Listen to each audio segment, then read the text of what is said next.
Hey, what is up, guys? It's Kevin back in with a quick new video, just showing you guys what I've been doing and what I've been working on. Now, this is my first video in like a week and a half, almost 2 weeks. I've been busy. I've been getting cars, but they're getting sold so quick I don't have time to, make thorough videos on them or anything like that. But back today, this is just a short video to update you guys on what I've been doing. And let me show you what I've been doing. Now, I picked this car up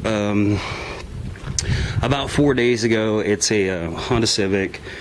2002, and I hadn't had all the time that I wanted to work on it. Now, it was overheating. It's a 5-speed transmission. Of course, it's got this really cool wing on it, man.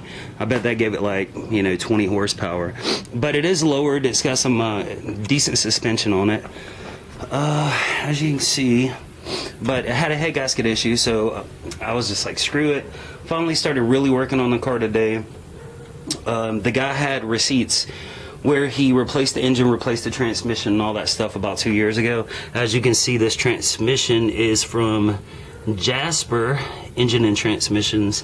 The motor has marks on it down there, so there's no reason why the guy would lie. Of course, some people do, but he did have receipts. So I took the head gasket off. I really couldn't see anything wrong with the head gasket, so I got the cylinder head here, got it all cleaned up and sanding it down, make sure everything's straight, that it wasn't warped or anything like that.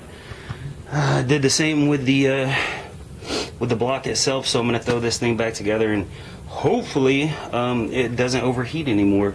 But probably tomorrow I'll make a thorough video, because I still gotta put hubcaps on it and all that stuff. Like I said, this is just like a really quick video to let you guys know that I'm still alive and nothing happened. I've been getting messages, wondering, hey, what's going on? You're not making videos. I just been busy, guys. But yeah, I'll make another video probably today and upload it tomorrow once it's done, cleaned up, and once I know it's not going to overheat or anything like that. But that's pretty much it. I'll talk to you guys later.